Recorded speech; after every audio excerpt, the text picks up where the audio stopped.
Hello. This video will be talking about the collection of UCO and its importance. The question on your mind may be, what is UCO and what is its significance? UCO, or used cooking oil, is collected from fats, grease, and oils, or FOGs, from establishments like restaurants, hotels, bakeries, and schools. The grease that comes from these establishments is collected by Evergreen Grease in copious quantities and then driven back to their plant where it is recycled into biofuel. Biofuel is a source of renewable energy, which is energy that can be reused.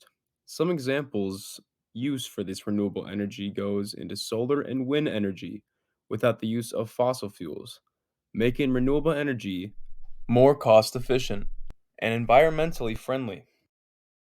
Now we will show you how Evergreen Grease collects your UCO. One of our Evergreen Grease service people will greet you upon arrival.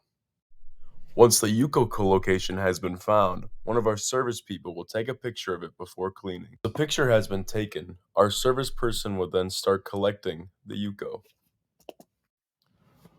Once our service person has done collecting your UCO, he will then take another picture after he is all done cleaning. Thank you for watching.